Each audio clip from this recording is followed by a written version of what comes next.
3500లకు పైగా అటెండర్ ఉద్యోగాలకు సంబంధించి భారీ నోటిఫికేషన్ అయితే విడుదల కావడం జరిగింది. కేవలం 10వ తరగతి అర్హత ఉంటే చాలు. 10th సర్టిఫికేట్ ఉన్నవారు అస్సలు ఈ ఉద్యోగాలకి అప్లై చేయకుండా వదలకండి. సో డీటెయిల్ ఇన్ఫర్మేషన్ చెప్తాను, వీడియోని చివరిదాకా అయితే చూడండి. చాలామంది వీడియో చూస్తున్నారు కానీ చాలా తక్కువ మంది వీడియోని లైక్ చేస్తున్నారండి. కొంచెం వీడియోని లైక్ చేసి సపోర్ట్ చేయండి. ఇంకా ఎవరైనా మన ఛానల్ని సబ్స్క్రైబ్ చేసుకోకపోతే వెంటనే సబ్స్క్రైబ్ చేసుకోండి. ఈ నోటిఫికేషన్ మనకు స్టాఫ్ సెలక్షన్ కమిషన్ నుండి మల్టీ టాస్కింగ్ స్టాఫ్ హవాల్దార్కి సంబంధించిన నోటిఫికేషను.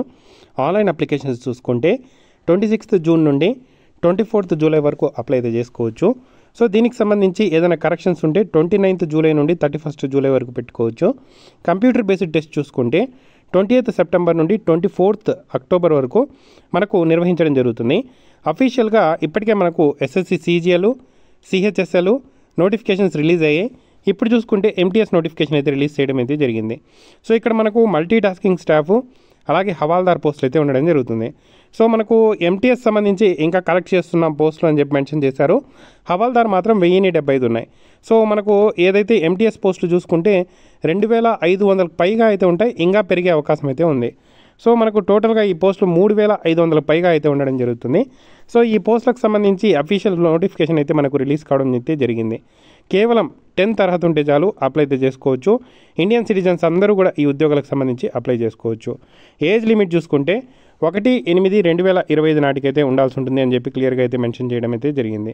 సో మనకు ఏజ్ చూసుకుంటే వీటికి సంబంధించి మినిమం ఏజ్ వచ్చి 18 ఇయర్స్, మ్యాక్సిమం ఏజ్ చూసుకుంటే 25 ఇయర్స్. ఎస్సీ ఎస్టీ అభ్యర్థులకు 5 ఇయర్స్, ఓబీసీ అభ్యర్థులకు 3 ఇయర్స్, ఫిజికలీ హ్యాండిక్యాప్ అభ్యర్థులకు 10 ఇయర్స్ ఏజ్ రిలాక్సేషన్ అయితే ఉండాలి. సో కేవలం 10th అర్హత ఉంటే చాలు ఈ పోస్టులకు సంబంధించి మీరు అప్లికేషన్ అయితే పెట్టుకోవచ్చు. ఎటువంటి అనుభవం కూడా అవసరమైతే లేదు. క్లియర్గా మనకు దాన్ని మెన్షన్ అయితే చేయడం జరిగింది. 1/8/2025 నాటికి మీకు మెట్రికులేషన్ అయితే కంప్లీట్ అయి ఉండాలి. 10th కంప్లీట్ అయితే చాలు. అఫీషియల్ ఏదైతే ఎస్ఎస్సి వెబ్సైట్ నుండి మీరు అప్లై అయితే చేసుకోవడానికి అర్హులు అని చెప్పి క్లియర్గా మెన్షన్ అయితే చేయడం జరిగింది. వీటికి సంబంధించి అప్లై చేయాలంటే 100 రూపీస్ ఫీజు పేమెంట్ చేయాలి. ఎస్సీ ఎస్టీ ఉమెన్ క్యాండిడేట్స్కి, ఫిజికల్ హ్యాండిక్యాప్కి, ఎక్స్ సర్వీస్మెన్కి ఎటువంటి ఫీజు అయితే లేదు. రిమైనింగ్ క్యాండిడేట్స్ వచ్చి 100 రూపీస్ ఫీజు పేమెంట్ చేయాల్సి అయితే ఉంటుంది.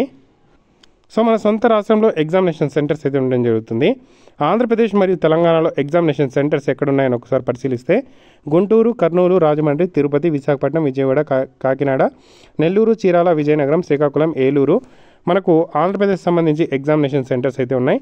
అలాగే తెలంగాణలో చూసుకుంటే హైదరాబాదు, వరంగల్, కరీంనగర్ ఎగ్జామినేషన్ సెంటర్స్ అయితే ఉండడం జరిగింది.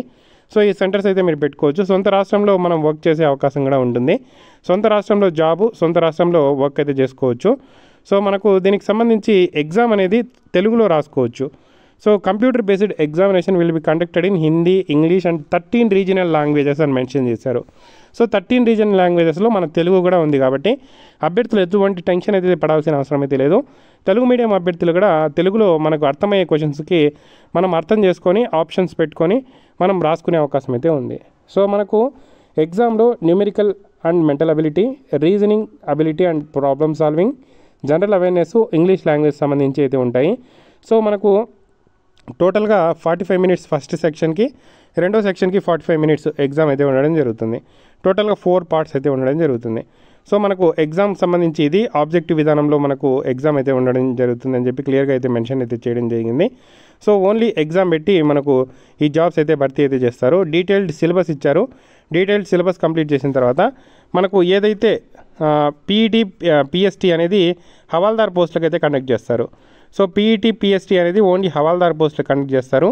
వాకింగ్ ఉంటుంది. 1600 మీటర్ అనేది మేల్ అభ్యర్థులు 15 మినిట్స్లో, ఫీమేల్ అభ్యర్థులు 20 మినిట్స్లో 1 కిలోమీటరు ఫీమేల్ అభ్యర్థులు నడవాల్సి అయితే ఉంటుంది. మేల్ అభ్యర్థులు 1600 మీటర్స్ అనేది 15 మినిట్స్లో నడవాల్సి అయితే ఉంటుంది. సో ఫిజికల్ స్టాండర్డ్ టెస్ట్ కూడా ఉంటుంది. ఓన్లీ ఇది హవాల్దార్ పోస్టులకు మాత్రమే. మేల్ అభ్యర్థులు అయితే 157.5 సెంటీమీటర్స్, అలాగే చెస్ట్ 81 సెంటీమీటర్స్ ఉండాలి, ఎక్స్పాన్షన్ 5 సెంటీమీటర్స్ ఉండాలి. ఫీమేల్ క్యాండిడేట్స్కి హైట్ 152 సెంటీమీటర్స్, వెయిట్ వచ్చి 48 కేజీస్ అయితే ఉండాలి. సో ఈ విధంగా హవాల్దార్ పోస్టులకు సంబంధించి ఎంటీఎస్కి ఎటువంటి పీఈటీ, పిఎస్టీ ఉండదు. జస్ట్ ఒక ఎగ్జామే కండక్ట్ చేస్తారు. అందులో క్వాలిఫై అయ్యి మంచి మార్కులు తెచ్చుకుంటే డాక్యుమెంట్స్ వెరిఫై చేసి జాబ్స్ అయితే ఇస్తారు. చాలా మంచి అవకాశం అండి. డీటెయిల్ ఇన్ఫర్మేషన్ లింక్ నేను కింద డిస్క్రిప్షన్లో ఇచ్చాను. పూర్తి వివరాలు చూసి అప్లై చేసుకోండి. ఏదైనా డౌట్స్ ఉంటే కామెంట్ చేయండి. తప్పకుండా వీడియోని అయితే లైక్ చేసి షేర్ చేయండి.